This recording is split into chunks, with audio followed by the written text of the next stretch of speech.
Let's take a look at Deadrop, the new game coming from DrDisrespect and Midnight Society, which is very similar to DMZ, which is a game mode I post a lot of videos about on this channel. Deadrop is another looter shooter extraction game coming to the genre, similar to games like DMZ, Escape from Tarkov, The Cycle Frontier, all those sorts of games. This game is currently in pre-alpha, and we have been able to see some gameplay, as well as you can get access if you buy a tower key for $25 or if you minted a founder pass. But I want to take a look at some gameplay in this video and go through some of the information on the website, because I find this game to be actually very interesting, and being as it's similar to DMZ, it's a genre of game I'm very interested in. I'm thinking about posting some more content on the channel. So we have some gameplay here from the live Snapshot event that they did with a bunch of people from Optic and other content creators. But first, I want to take a look at the website real quick and just go through some basic information for anyone who's new to who's never heard of Deadrop or maybe doesn't know much about it. So basically, it's going to be a free-to-play first-person vertical extraction shooter set in a dark, violent future, whatever. So obviously, this is an extraction shooter similar to DMZ, which I'm sure you know about if you're on my channel.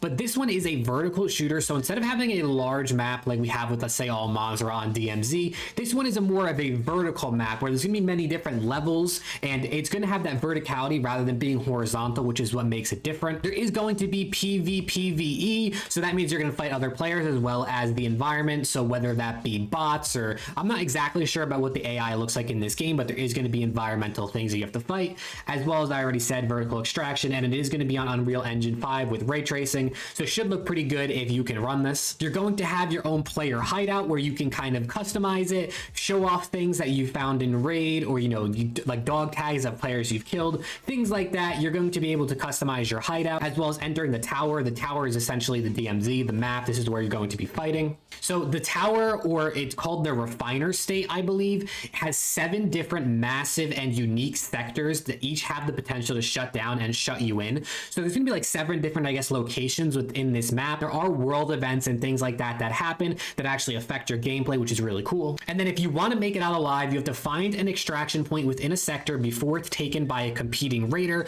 or fight to the death to get out alive as the last remaining claw. So claws are like operators, or players is just what you're called. You're a claw. So basically, as it seems, is each sector has one extraction point that I guess can only be taken by one raider or one person. So you have to either try to get on that extraction point for anybody else, or you have to be the last one standing in a similar battle royale fashion. If you are the last one standing, I guess, in the lobby, you will be able to extract and survive. Of course, there's going to be looting. I mean, just like any extraction mode, you're trying to extract your loot. There's going to be things like weapons from previous raiders, attachments to customize your weapons and enhance your ability to raid, ammo, armor to protect yourself or your sin, which we'll get into in a second, and other highly sought after black market items that people will pay top dust for. I guess dust is the currency in this game. So fight or evade, similarly to what I was saying before, you can either evade fights and try to extract, or you can fight your way and fight to the death and be the last one standing. But what it says here is choose your battles and your routes wisely, because one wrong jump could lead to your synthetic replacement, which is your sin, heading back into the tower to collect your body and bag. These synthetic respawns are in your full control and are your last ditch effort to reclaim your pride and your lost loot.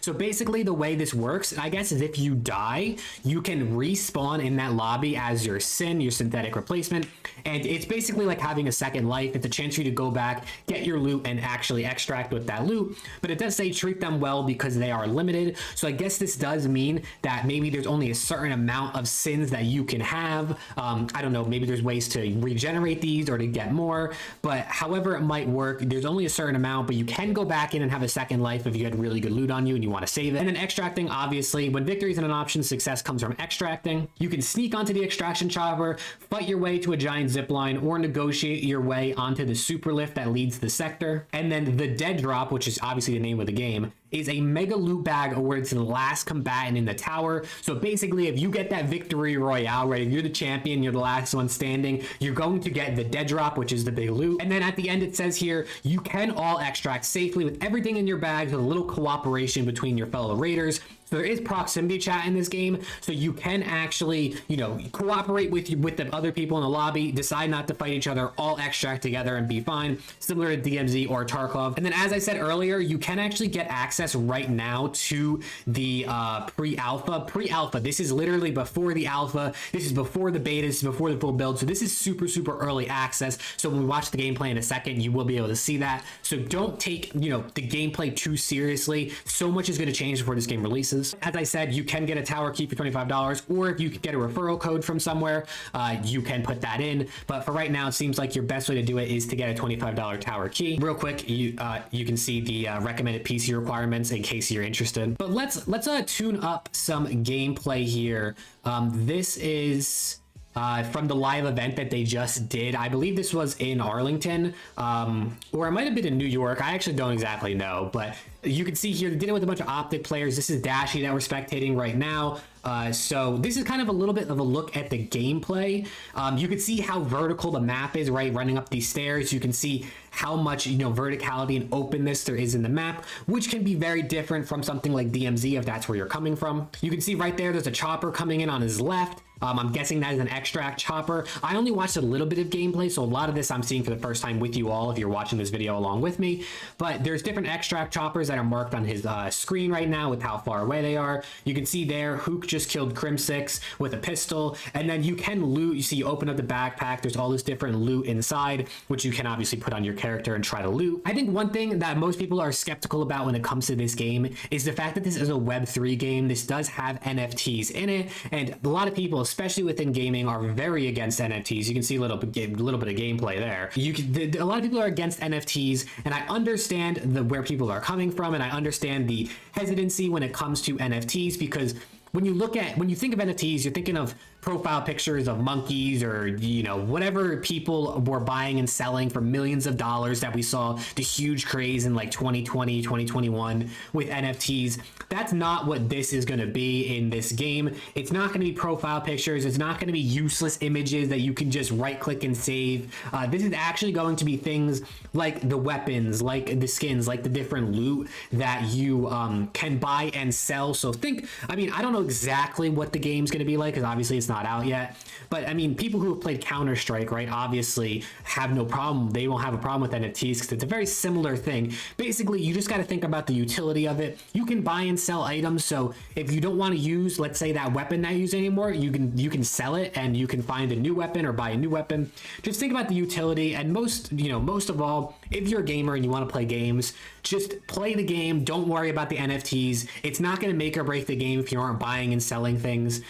So just don't overthink it. Just play the game, right? We're all gamers at the end of the day, and playing the game is going to be most important. You can see here, the gameplay is a little bit slow. Obviously, it is an extraction shooter, so people are going to be slower, going to be taking their time. Like DMZ, like Tarkov, these are going to be slower games, but this is obviously pre-alpha, so a lot of things are going to change. The movement might change, so we have to move a little faster. And overall, take this with a grain of salt. It's just a first look at the gameplay. But you can see here a lot of people kind of fighting around this area. This person's whipping out their assault rifle. They also have this sniper marksman rifle type thing. I think it's technically a sniper rifle. But overall, you can tell the verticality of the map. Obviously, the graphics aren't going to look amazing. Like I said, this is pre-alpha. You got a little SMG here, a lot of bullets per minute, RPM, or whatever you want to call it. Let me back up here so we can see this pistol fight. That person got fried. But overall, I think it's interesting, right? Oh, you can see here the two-time DrDisrespect is frying in his game. It is his game, right? So he should be the best. But I think it's interesting. If you want to see more of this gameplay, you can check out DrDisrespect's channel. This whole Snapshot event, all 2 hours, is on here. It isn't 2 hours of gameplay. I think they only played like 1 or 2 games, or like 3 games. A lot of the first hour is just them kind of talking about the game and doing sort of presentation stuff. But if you want to watch, you can check out more of this on Doc's channel. But I'm thinking I'm going to buy myself a tower access key, and I'm going to get a little bit of gameplay, post it on the channel, and sort of experiment with some other things on the channel that's not just DMZ. DMZ's been a little bit boring for me personally. I haven't had as much time to kind of grind DMZ with work and everything going on. So I'm thinking I'm going to start experimenting with a couple more things on this channel, and I'm thinking Deadrop might be one of them. If you enjoyed this video and you're excited for Deadrop, make sure to drop a like and sub to the channel. I will post some more videos in the future. And with that being said, hopefully I'll see you all in the next video.